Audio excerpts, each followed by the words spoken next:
Moth Journal, Paul McMichael, Buchanan, Michigan, October 1988.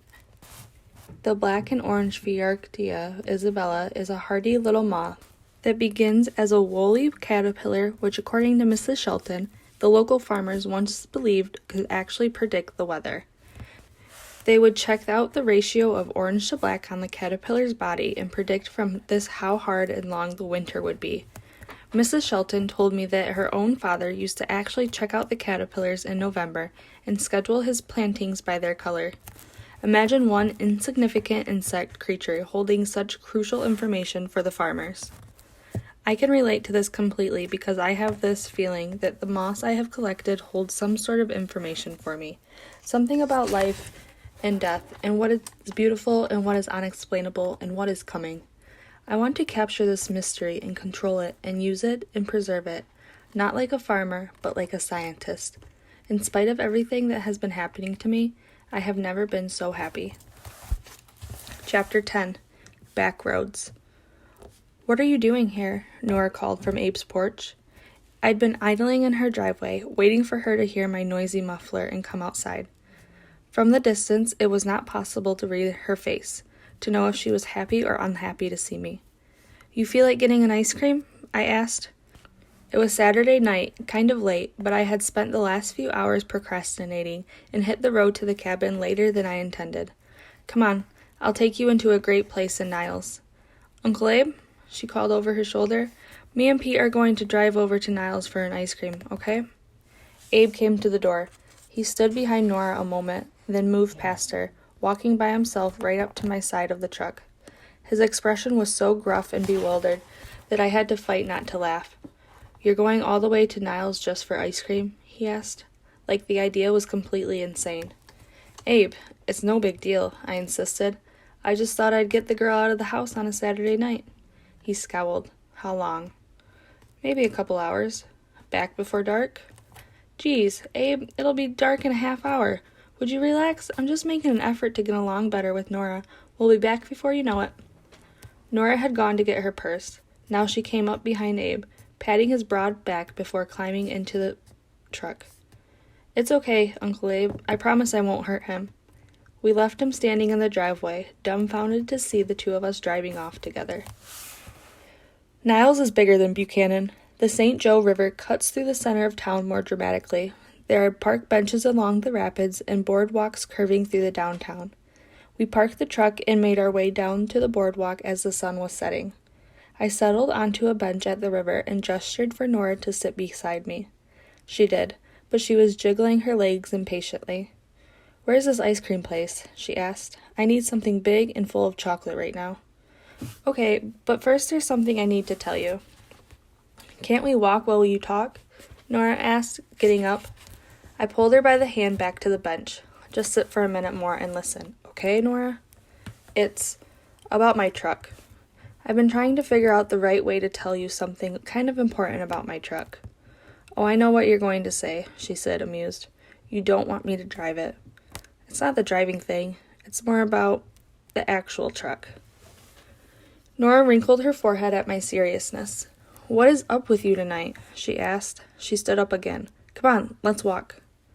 But I didn't get up, and she sat back down reluctantly, making an effort to be patient with me. "Abe gave the truck to Gramps a long time ago, Nora, right around the time when you were born." "That doesn't make sense, Pete. Why would Abe have his own truck before he was old enough to drive?" "Because it was your dad's truck before it was Abe's." The wrinkles in Nora's forehead deepened. "This truck? The one you're driving now?" "I didn't know, Nora. Graham told me about it last week, and we didn't want you to find out some other—" "Pete," Nora interrupted. "Pete, my dad was killed in a car accident." "Right," I said miserably. "So does your truck, have something to do with the accident?" I was almost whispering. "I swear I didn't know until a week ago, Nora." Okay. I've been riding around all summer in the truck my dad died in?" I reached out to put an arm around her, but she shoved my arm away. "He didn't actually die in the truck, Nora," I insisted pleadingly. "He was thrown out of it when it skidded on the ice and he went headfirst into a tree." Nora covered her ears. "Shut up," she cried. "Just shut up. God, do you have any idea how this is for me? Hearing the details about how my dad died from you? Oh God, this is too weird." "It's too weird for me, too. I'm sorry, Nora." "And you're not even related to me. You didn't even know me until a month ago." "Look, I had to tell you, okay? I couldn't keep it a secret once I knew." She turned to me then, uncovered her ears, and looked about to cry. "Secrets are easier, Pete. Secrets are what I'm used to." "But I don't want it to be like that with us." Then, because I was afraid she would cry, I asked pleadingly, "Do you still want an ice cream?" She closed her eyes tightly and held her head. "Oh my God, I don't think I can get back into that truck again." "Okay, we'll walk. It's just up the hill and around the corner. Come on, walk with me." To my relief, she stood up and we began to walk. I put my arm around her waist, and this time she didn't push me away. I bought her a double chocolate ice cream cone and one for myself, and then we walked back to the river. When we were settled again on the bench, I asked her if she wanted the truck. When it dawned on her what I was offering, she put a hand on my arm. "Oh, Pete, did you think I would take your truck away too?" I didn't know. "No, I don't want it, Pete, and I don't want to learn to drive it either. That would be way too morbid, even for me." We finished our cones. I took her hand and we walked along the river on the boardwalk for a little while, watching the sunset. We moved in the darkening light and talked some more, and we were silent some more, like friends, more than friends. When we finally left Niles, she was brave about getting into the truck, and I was proud of her, and grateful that the truck was still mine. We drove past the old stone train station, the place where she'd first arrived, and I asked her something I'd been wondering since way back in early June. "What would you have done that night if Abe had refused to come and get you?" "I don't know," she admitted. "It's not like I had a plan B, but he was there in like 20 minutes. I think he must have driven about 100 miles an hour. He was pretty unglued." "Oh, I know," she agreed. "I was too. Still am, actually. I can't believe I even have an uncle like Abe." We pulled up to the cabin, and I could see Abe's shadowy image through the living room window. We saw him jump up from the sofa and come to the front door. The porch light was on. He stood under it, and we could see that he was angry. "You said you'd be right back," he accused us. "We got to talking, Uncle Abe," Nora explained, jumping out of the truck. "I guess we lost track of time." To our surprise, he turned his back on us and stormed back into the cabin. "Whoa, he's really mad," Nora said, dismayed. "Let's go in and talk to him." "No, I'll go," she insisted. "You just wait right here a minute, please." Before I could protest, she rushed inside. Through the living room window, I could see the two of them talking, Abe with his head lowered and arms crossed tightly across his chest, Nora pleading and gesturing with her hands. After a few minutes, she came back out to the truck.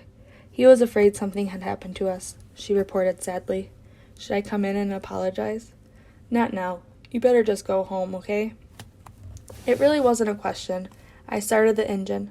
"Will I see you tomorrow?" I asked. "I don't know," she said. Let's just see." She was backing away from me as she spoke. "Thanks for telling me about the truck," she called softly.